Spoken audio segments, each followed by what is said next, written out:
Thanks very much, Madam Chair. Krysta, you alluded to this in your opening statement, and obviously I know what your answer is, but just for the record, as you know, we're in the process of trying to complete a farm bill this year.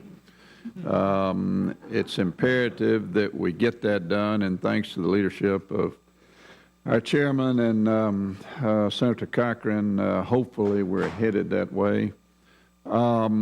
But we had some implementation issues with both of the last two farm bills. Some of it was relative to new programs that were created that you're very familiar with.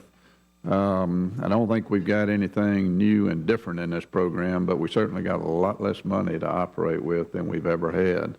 And I simply would like a commitment from you that you're going to work as hard as you can to make sure that once this bill does get signed into law, that the Department of Agriculture is going to implement the new farm bill as quickly as possible to give our producers some certainty and some definitive answers to the many issues that they're going to have in that farm bill.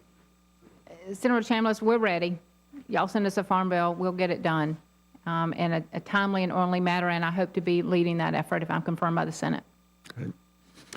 Mr. Bonney, as you know, Palmer amaranth, which is commonly known as pigweed, has developed a resistance into glyphosate, which is a widely used herbicide. NRCS has a pilot program that was developed through EQIP that helps our cotton farmers control this resistant pigweed. And I'd like to note that the control measures were developed by Stanley Culpepper, as you know, at the Tifton campus of the University of Georgia. Can you give me an update on that program? And there have got to be other issues out there, too, relative to resistance to our herbicides. What's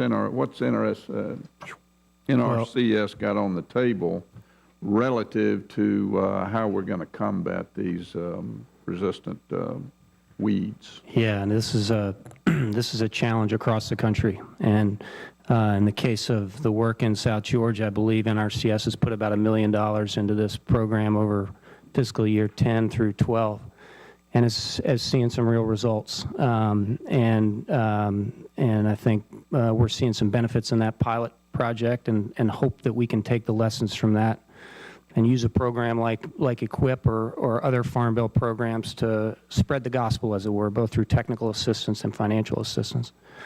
And I would think, you know, more broadly, this is a perfect example of where NRCS programs can both work on critical natural resource conservation challenges and improve the productive capacity of our farmers and ranchers to produce food and fiber. And so this is an area that I think is a growing problem, and we're going to need to tackle it more aggressively as we move forward.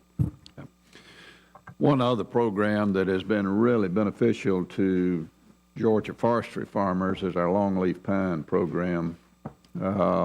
It is now making a huge difference in many areas, whether it's erosion or whether it's a long-term economic benefit to our farmers. So I know you're very familiar with it, and I hope you'll continue to pay close attention to that program and monitor it as we go along in this next farm bill.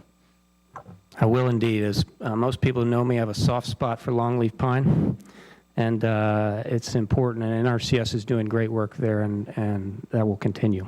Yeah. Thank you very much, Madam Chair. Thank you. And now to our chair of our